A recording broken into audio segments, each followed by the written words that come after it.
السلام عليكم الناس ديال الخير. اليوم غادي نهضروا على واحد الموضوع اللي داير ضجه في المغرب، واحد الموضوع اللي كيدور في المواقع في اليوتيوب في الانستغرام، وكيقولوا واش بصح لامين يامال يقدر يرجع للمنتخب المغربي؟ هذا سؤال.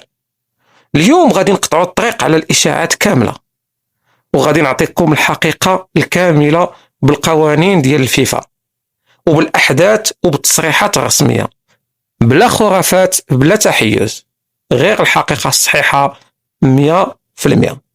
خصكم تعرفوا لامين يامال تزاد في 2007 في إسبانيا، أمه مغينية الاستوائية وباه مغربي من مدينة مليليا. يعني قانونيا يامال عنده الحق في 3 الجنسيات، إسبانيا والجنسية ديال أمه والجنسية المغربية ديال باه.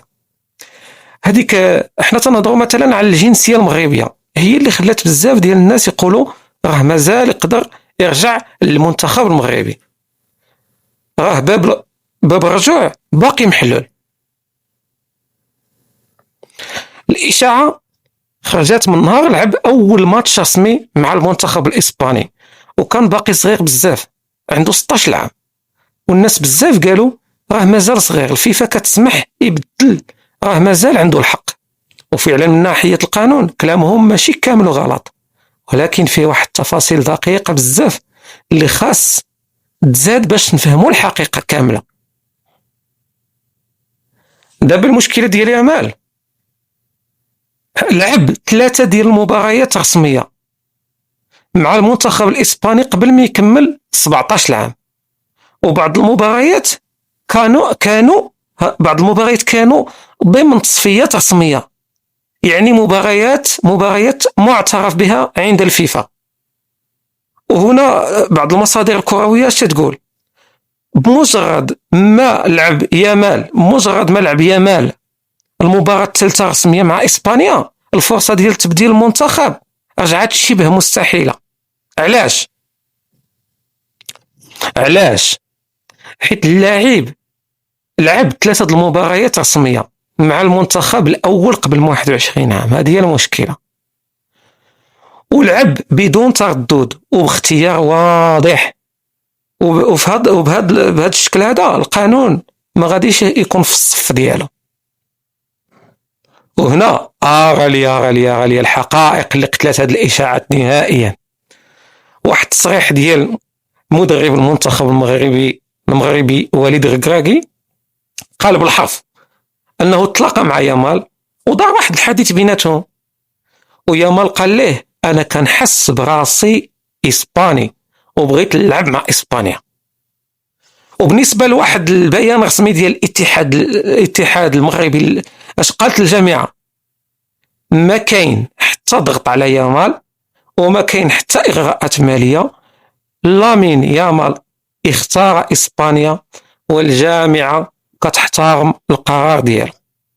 واللاعب بنفسه اش قال في أكثر من مرة؟ قال أنا مرتاح في المشروع الإسباني وأنا لاعب ديال لاروخا. وبمعنى آخر نوضحوها مزيان، وحتى إلى القانون في واحد الوقت يسمح ليه واللاعب ما بغاش من الأساس، ما باغيش هو من الأساس. دابا غادي نطرحوا أسئلة مثيرة، وأي واحد من الجمهور المغربي تيطرح هاد الأسئلة هادو، والإجابات غادي تكون حتى هي صريحة نارية.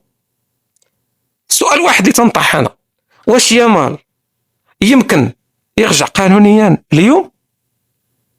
بصراحة الجواب لا. على الورق الشروط اللي عنده دابا ما كتلائمش التبديل بكل صراحة. السؤال جوج هو سؤال مثير، واش الفيفا ممكن تغير القوانين ديالها في المستقبل؟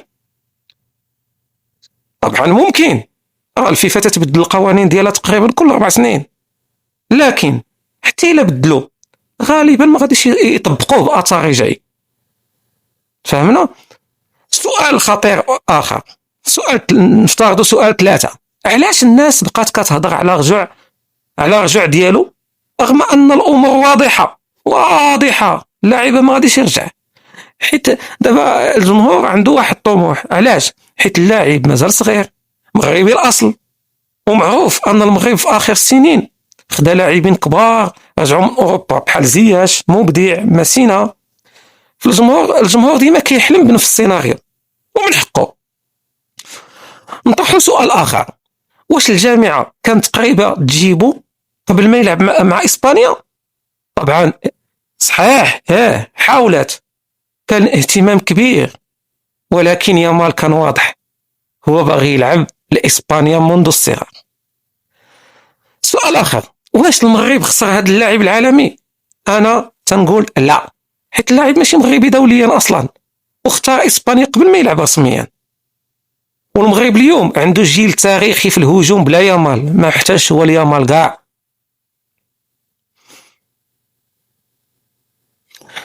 والخلاصة القول الأصدقاء: لامين يامال راه ولد مغربي الأصل، ولكن اختار يلعب لإسبانيا من قلبه.